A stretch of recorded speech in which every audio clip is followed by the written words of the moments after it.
I am the real vine, and my father is the gardener. He breaks off every branch in me that does not bear fruit, and he prunes every branch that does bear fruit, so that it will be clean and bear more fruit. You have been made clean already by the teaching I have given you. Remain united to me, and I will remain united to you.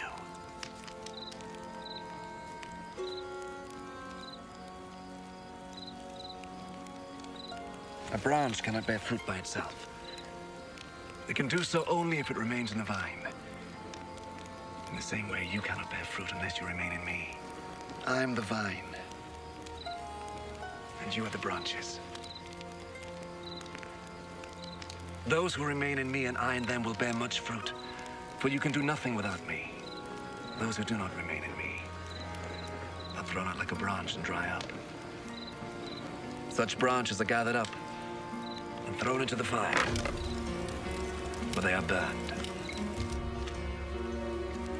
If you remain in me and my words remain in you, then you will ask for anything you wish, and you shall have it. My Father's glory is shown by your bearing much fruit, and in this way you become my disciples. I love you, just as the Father loves me. Remain in my love.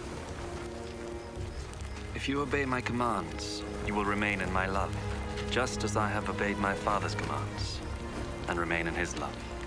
I have told you this, so that my joy may be in you, and that your joy may be complete.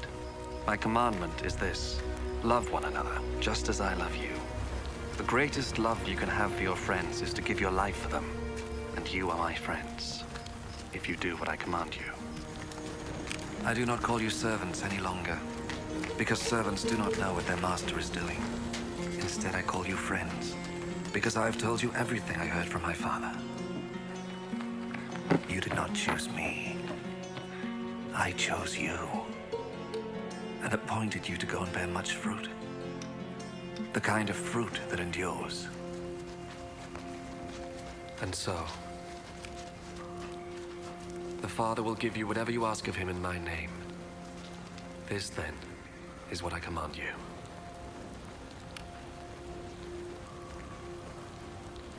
Love one another. If the world hates you, just remember that it has hated me first.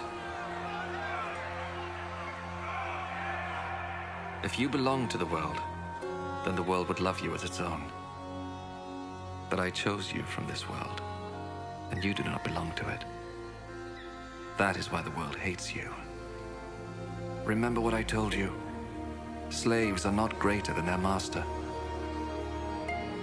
If people persecuted me, they will persecute you too. If they obeyed my teaching, they will obey yours too. But they will do all this to you because you are mine. For they do not know the one who sent me. They would not have been guilty of sin if I had not come and spoken to them. As it is, they no longer have any excuse for their sin. Whoever hates me, hates my Father also. They would not have been guilty of sin if I had not done among them the things that no one else ever did. As it is, they have seen what I did, and they hate both me and my Father. This, however, was bound to happen, so that what is written in their law may come true. They hated me for no reason at all. The Helper will come, the Spirit who reveals the truth about God and who comes from the Father. I will send him to you from the Father, and he will speak about me, and you too will speak about me, because you have been with me from the very beginning.